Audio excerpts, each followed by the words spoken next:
With so many changes in the schedule and race formats this year, a lot of things are going to be different. But thankfully, some things never change. When you step into the Fox pit and the walls are completely lined with Kashima, and it sounds like Santa's workshop on Christmas Eve, you know it's track walk day.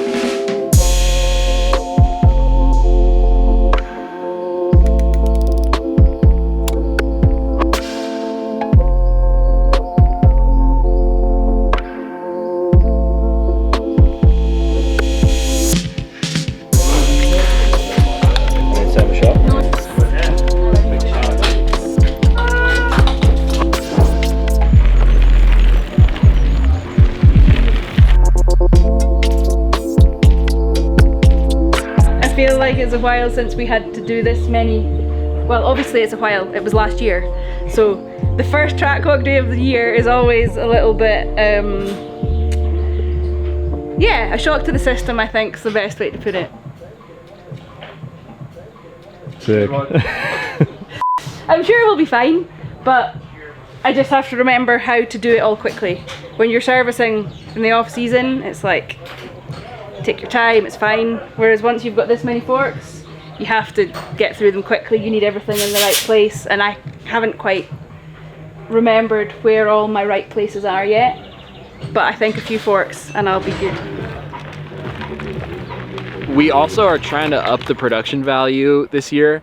So I brought an extra camera. I brought like a 30-year-old Canon dad camera, and I gave it to Jackson Goldstone.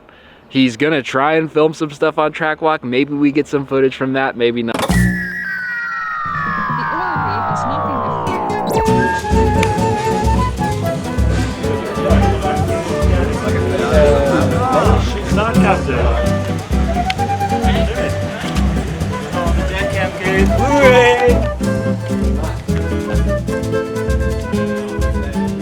I'm getting so much footage.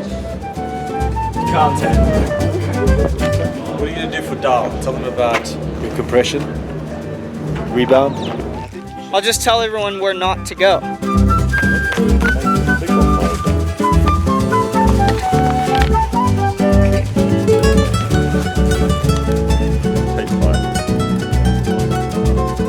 Suspension's got to be working through that stuff. This is for Fox, so say hi to Jordy for us. Hi Jordy, how are you, brother? Hope you're good, hope the suspension servicing's going good, and I'll see you later. Hi Jordy. I found someone. Hello. How's the experience been with that thing? Dude, it's good. I'll film you filming me. Beautiful. I've been clipping for you guys. Dude, you're the man.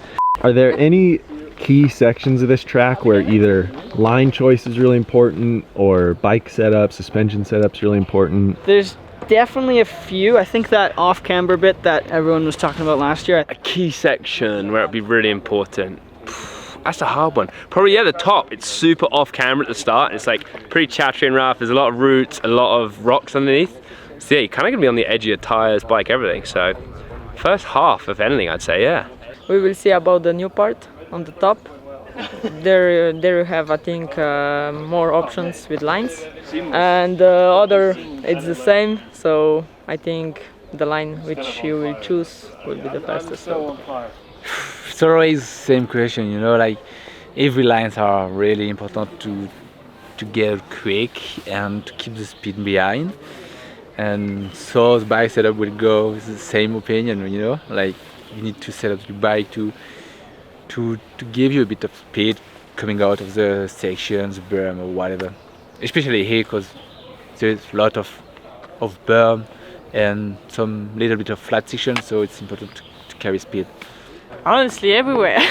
The grip is so hard to get here, so I think that's going to be the main thing, having a good setup for good grip everywhere. And it needs to be also, I mean, every section is different. We have some flat parts, we have some super steep part just coming now, so you want also a good support. So yeah, but normally it's working everywhere, so we're lucky. And then if you had to sum up just the general Lenzerheide experience in a couple words. Whole experience. Beautiful, intense, and expensive. Yeah. It's quite expensive. So if you're on a budget, don't come here. But you know, it's a beautiful place here. I think it's just about the views. When you look at this, like Switzerland views, the lake, yeah, the mountains, everything is great. And we have a good weather now, so stoked to be here. For me, it's always the race where I know the most people. So I always want to see all my friends, and so it's like the day feels shorter than somewhere else because I want to hang out with my friend and see my friend and have coffee there and there. So it's always hard because it feels like the day is too short. If you had to summarize the experience of being in Lenzerheide. Erratic. When it's cold and rainy, it sucks because we're in the grass, we're far away from everything. The bottom of the track finishes away from the pits, so you have to basically post up at the bottom of the track. So you're just kind of standing out in the middle of pissing cold Euro rain. But then when it's sunny, it's such a spectacular area, and you got a lake, you're just sitting out in the sun and everybody's stoked. So it's like, you never know. And the weather you can't figure it out. It's just mountain weather. So today was supposed to be raining. It's been beautiful all day. And we're on a grass field by a lake. Couldn't get much better until it turns to a mud puddle and you're standing in the rain. So yeah, people are stoked on the track. They made some good changes to the top, so it seems like riders are motivated. There's a lot of roots here. Yeah. And that opens up for pulling dirt out between all the roots, and then it just turns into massive holes, big steps. That's an interesting track. Personally, I'm pretty stoked to be done with the first track walk of the season, because that means tomorrow is the first time that we get to film some bike riding. So we'll see you then for... What is even happening tomorrow?